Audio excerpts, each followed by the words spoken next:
Pada episode sebelumnya, kita sudah melihat masa lalu Zuma. Namun Fairy Tail berusaha kabur menuju dunia nyata. Sawaki sudah menyiapkan kain hitam di dekat diorama. Dan kainnya sudah diberikan jimat untuk menahan kekuatan Fairy Tail. Tugas Sawaki adalah memindahkan diorama ke atas kain hitam. Tapi mereka harus melakukannya dengan hati-hati. Manusia yang masuk ke dalam diorama akan menjadi figur kecil. Sedikit kerusakan saja maka orang itu akan terbunuh. Masalahnya bagaimana cara memindahkan diorama ke atas kain hitam. Mereka akan tersedot masuk jika menyentuh diorama. Kursinya juga tertanam ke dalam tanah. Jadi apa yang harus mereka lakukan? Seorang cewek mencoba mengangkat diorama dengan kayu. Tapi dia justru masuk ke dalam diorama. Sebaiknya jangan terlalu gegabah. Turbo sudah menyiapkan pita hitam untuk mengangkat diorama. Selipkan pitanya di bawah dan angkat pelan-pelan. Tapi Sawaki dilarang melakukannya.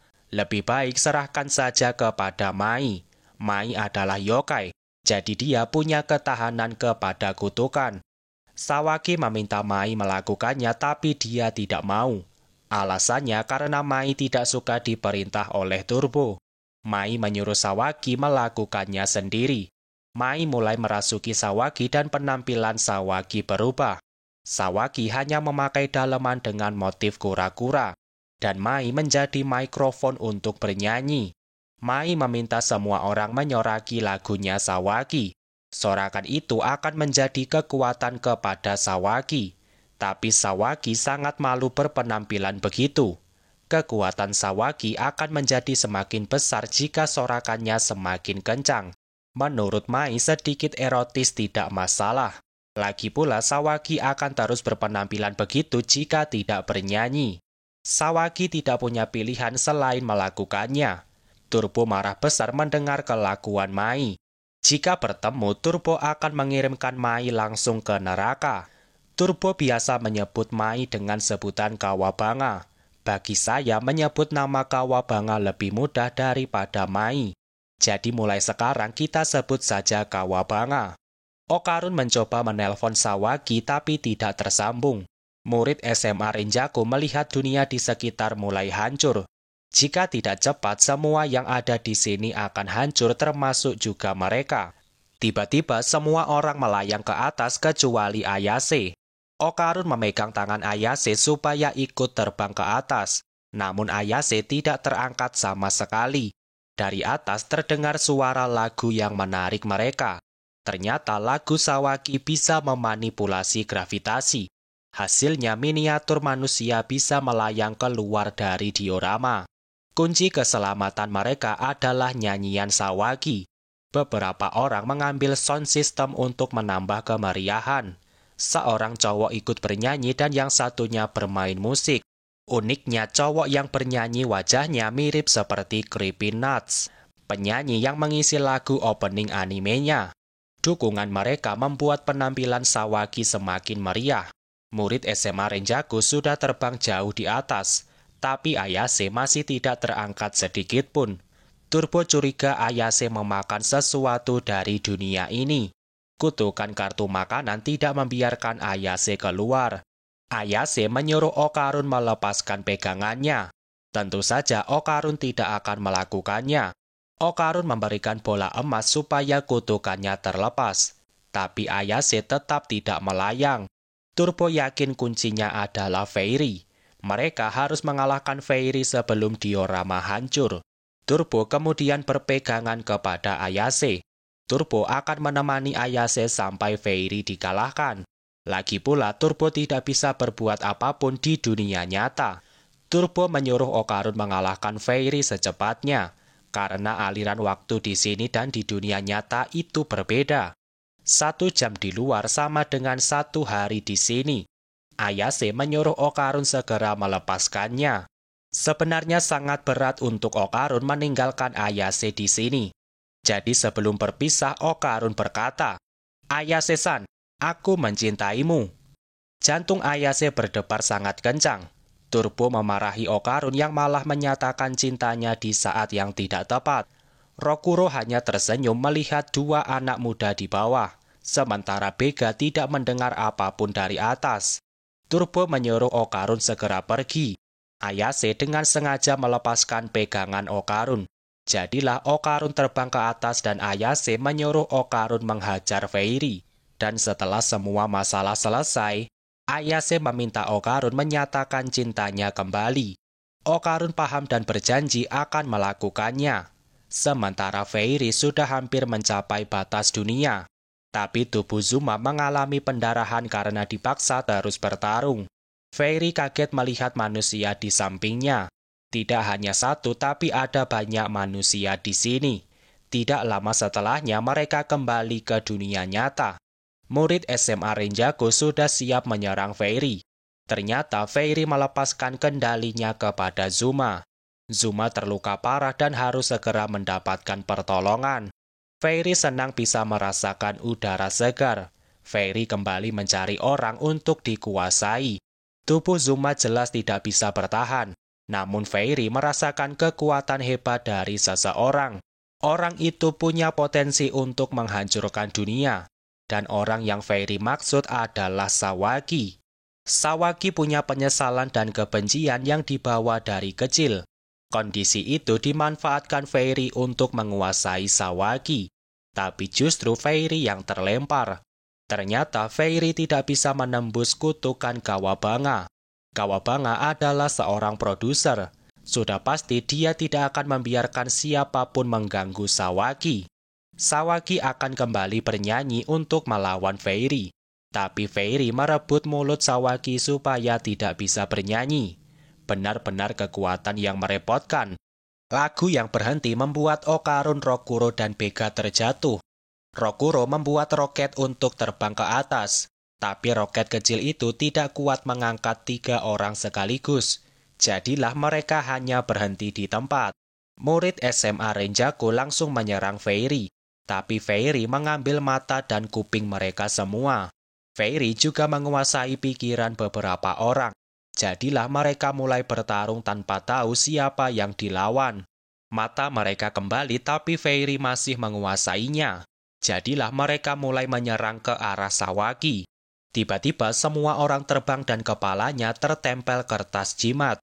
Jadilah gerakan mereka berhenti untuk sementara. Ternyata pelakunya adalah Count Saint-Germain. Dalam cerita kita sebut saja German. Fairy mengenali kekuatan German. Fairy yakin German adalah orang yang mengirimkan Zuma. Berkat bantuan German, Fairy bisa terbebas dari segelnya. Tapi kenapa sekarang German malah menghalangi Fairy? Sebenarnya apa tujuan German melakukan semua itu? Fairy marah dan mengambil mata German. Fairy menyerang tapi German bisa menahan semuanya tanpa melihat. German mengambil tabung suntikan dari bajunya. Suntikan itu dimasukkan ke dalam pedang dan German mendapatkan kekuatan baru. Terlihat ada yokai nenek tua di sana. Yokai tersebut punya kekuatan untuk melompat ke manapun dia inginkan. Jadilah German juga bisa bebas melompat di udara menghindari semua serangan Fairy. Kemudian German menggunakan kekuatan yokai kami kiri. Yokai tersebut terkenal suka memotong rambut di kepala. Jadilah kartu mulut Fairy Tail berhasil dipotong. Hasilnya mulut Sawaki berhasil kembali. Namun Fairy bisa menciptakan kartu yang baru dengan cepat. Jadilah mulut Sawaki kembali menghilang. German mengubah kekuatannya menjadi yokai Water Tiger. German diserang dari segala arah tapi semuanya berhasil dilewati. Fairy mengakui kekuatan German. Tapi Fairy yakin German tidak akan menang jika bertarung sendirian. Fairy teringat ketika German pertama kali menemukannya. Saat itu Fairy masih tersegel kain hitam seperti yang Turbo bicarakan sebelumnya. German memakai wujud Sanjome dalam kehidupan normal. German dengan sengaja melepaskan kain penyegelnya, kemudian mengirimkan Zuma yang membawa bola emas. Fairy masih tidak paham kenapa German justru berusaha membunuhnya. German senang melihat Fairy yang sangat optimis. Karena mereka yang sangat yakin akan kemenangan pasti akan melakukan kecerobohan. German sudah menemukan kelemahan Fairy. Fairy akan mati jika semua kartu dihancurkan bersamaan. Tapi German sadar dia tidak bisa melakukannya sendiri. Tiba-tiba Okarun, Rokuro, dan Bega muncul. Roket Rokuro berhasil membawa mereka keluar. Tujuan Okarun adalah mengalahkan Fairy. Tujuan itu sejalan dengan Jerman dan mereka bisa bekerja sama. Tapi Okarun belum bisa berubah karena kekuatannya belum kembali. Bega tidak bisa melawan tanpa senjata, dan Rokuro memilih menunggu perintah. German mendekati Okarun untuk diajak bekerja sama. Rokuro tidak menyangka bisa bertemu German secara langsung. Setelah perang melawan Space Globalis, manusia Serpo terus memantau pergerakan KUR. Serpo melihat German berada dalam pasukan utama KUR. Jadi Rokuro bertanya apa yang German lakukan di sini. German tidak menjawabnya karena tidak kenal kepada Rokuro. German justru bertanya apa mereka pernah bertemu. Okarun melihat Sawaki yang masih memakai bikini. Sementara Bega berlari ke tempat Zuma. Bega sangat kaget melihat Zuma yang tidak bernafas.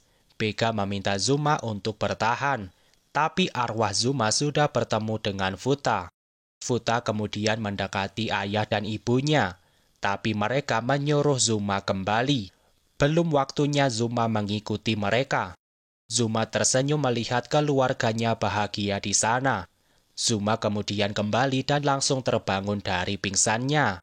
Bega menangis melihat Zuma yang masih hidup, dan Bega mengajak Zuma kembali ke rumah.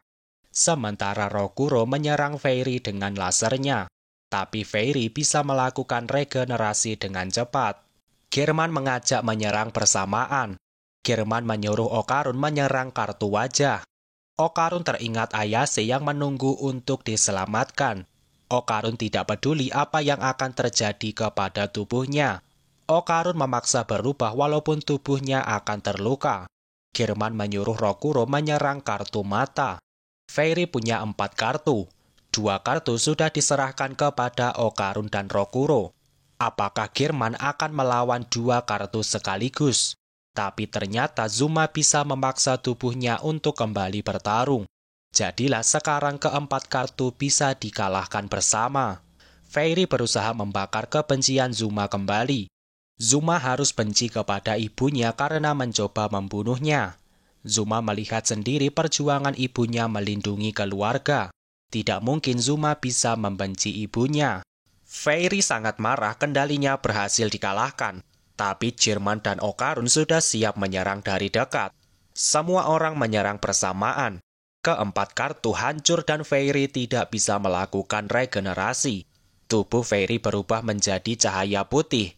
Setelahnya semua mata dan mulut yang dia ambil kembali kepada pemiliknya. Sepertinya pemenang sudah ditentukan. Tapi Ayase masih terjebak di dalam diorama. Okarun meminta Sawaki bernyanyi untuk mengeluarkan Ayase. Terlihat dunia diorama sudah hampir hancur. Ayase memeluk Turbo dan berterima kasih karena sudah ditemani. Turbo tidak mau meninggalkan sesuatu yang berharga bagi Seiko. Sudah sewajarnya Turbo menjaga Ayase. Perlahan tubuh Ayase mulai menghilang. Turbo panik dan meminta Ayase saja yang menghilang. Yang penting Turbo bisa selamat. Perkataan Turbo berbalik 180 derajat dari sebelumnya.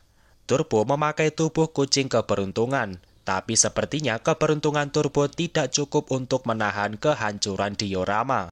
Turbo menyalahkan Ayase karena makan sembarangan. Tiba-tiba tubuh Ayase mulai terangkat. Fairy sudah kalah jadi Ayase bisa dikeluarkan. Namun Ayase terbang dengan posisi kepala di bawah. Walau begitu, Ayase masih sempat menutupi paha atasnya. Tiba-tiba tubuh Turbo membesar. Itu artinya mereka akan segera melewati perbatasan dunia. Tapi kenapa tubuh Ayase tetap kecil? Pada akhirnya mereka berhasil keluar dari diorama. Turbo kembali ke ukuran normal tapi Ayase masih kecil. Sebenarnya apa yang terjadi? Namun kita tidak melihat Jerman berada di sekitar Okarun. Ternyata Fairy masih hidup dan Jerman mengejarnya. Sebelumnya mereka sudah membuat janji. Fairy akan meminjamkan kekuatannya jika berhasil dikeluarkan. Untuk memenuhi janji itu, Jerman menyuruh Fairy mengatakan 2 kata, yaitu Aku kalah. Fairy tidak menyangka syaratnya semudah itu. Fairy kabur sambil berkata, aku kalah. Fairy senang akhirnya bisa bebas. Tapi pisau Jerman segera menembus tubuh Fairy. Jerman berhasil mendapatkan darah Fairy. Hasilnya sekarang kekuatan Fairy jatuh kepada Jerman. Jerman mencobanya dan muncul 6 kartu bergambar anggota tubuh, yaitu wajah, mata, kuping, mulut, mata, kaki, dan tangan. Kekuatan Jerman sendiri sudah sangat mengerikan. Ditambah dia punya kekuatan kartu Fairy Tail. Yang diambil dari Fairy hanya kekuatannya saja. Jadi Fairy masih hidup. Jerman ingin tahu semua misteri yang ada di dalam dunia, termasuk juga kekuatan yokai. Kekuatan Fairy disimpan ke dalam tabung suntikan. Sebelumnya terlihat ada banyak tabung pada bajunya Jerman. Setidaknya ada 20 tabung di sana dan baru 3 tabung yang dipakai. Bisa jadi masih ada lebih banyak tabung yang disimpan. Tidak heran kenapa Jerman disebut sebagai alien terkuat. The strongest alien. Jerman ingin tahu semua tentang dunia. Jerman bertanya kepada Fairy, apa kamu tahu sesuatu tentang dan? 163 chapter berlalu dan judul manganya baru dibahas. Jadi selama ini kita masih berada dalam saga pertama. Dalam saga tersebut mencakup cerita dari Turbo Granny sampai Danmara. Jadi alur ceritanya masih sangat jauh dari tamat. Apa itu dan? Kita bahas lebih jauh pada video terpisah. Setelahnya semua orang yang terluka dibawa ke rumah sakit. Televisi setempat menyebutnya sebagai tawuran antara murid SMA Renjaku dengan kelompok preman. Terdapat 100 orang lebih yang terluka, dan salah duanya adalah Zuma dan Bega. Mereka berada di kamar yang sama. Bega bertanya kenapa Zuma tidak memberitahu tentang kekuatan yokai. Menurut Zuma hal itu percuma karena Bega tidak akan percaya. Beberapa minggu kemarin Bega ada tugas yang cukup lama. Setelah pulang ternyata Zuma tidak ada di rumah. Yang Bega temukan adalah orang mesum yang tidak dikenal. Sebenarnya Zuma sudah menitipkan pesan kepada teman Bega. Tapi sepertinya pesan itu tidak sampai. Bega malah tahu Zuma datang ke kantor dari laporan pengambilan barang. Namun anehnya Zuma masih tidak ingat siapa orang yang mengajaknya ke kantor polisi. Setelahnya teman-teman Zuma datang ke rumah sakit. Namun yang datang terlalu banyak sampai 1 ruangan penuh. Beberapa hari setelahnya Seiko menyewa 1 restoran yakiniku. Seiko membelikan daging untuk semua orang yang terlibat dalam insiden kemarin. Namun beberapa cowok justru terpesona dengan kecantikan Seiko. Ingat bro, Seiko itu sudah nenek-nenek. Sementara Aira memainkan Ayase seperti boneka Barbie. Aira memaksa Ayase memakai banyak baju untuk bermain dengan boneka. Tapi Ayase tidak suka dijadikan mainan. Apalagi yang melakukannya adalah Aira. Joji bertanya kenapa tidak diajak dalam perang kemarin. Tapi Okarun terburu-buru dan tidak sempat menghubungi semua orang.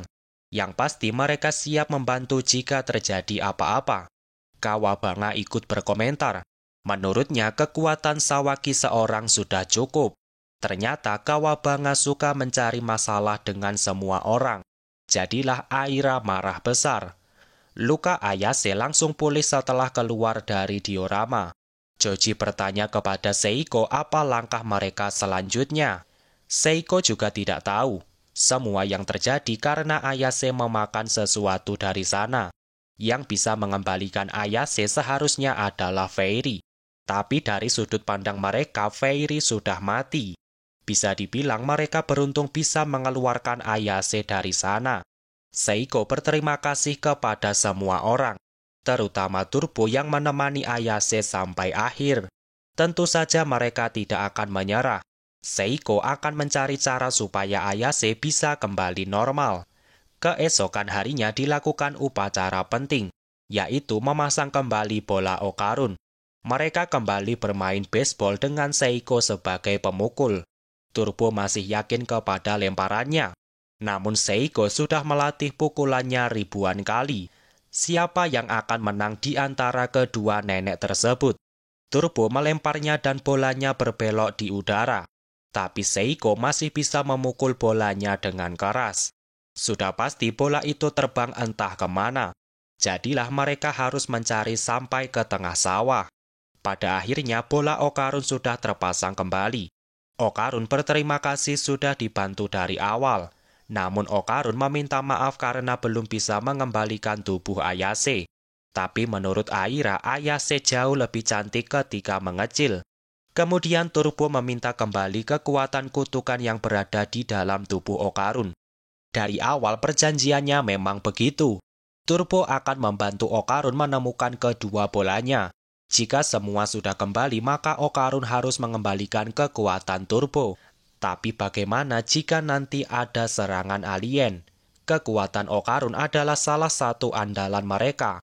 Namun Okarun tidak mau mengingkari janjinya. Okarun akan mengembalikan kekuatan Turbo. Okarun justru berterima kasih karena sudah diberikan kekuatan yang hebat. Seiko tidak mengatakan apapun. Sepertinya Turbo dan Seiko memiliki pemikiran yang sama. Lagi pula hanya Seiko seorang yang bisa mengeluarkan kekuatan Turbo dari Okarun. Kemudian upacara pemindahan dilakukan. Seiko memukul kepala Okarun sambil berkata, "Bodoh." Sepertinya perkataan itu diberikan kepada Turbo. Tapi Turbo hanya diam dan menerima kekuatannya kembali. Kekuatan Turbo sangat besar sampai menakuti semua orang. Joji dan Aira langsung melindungi Okarun.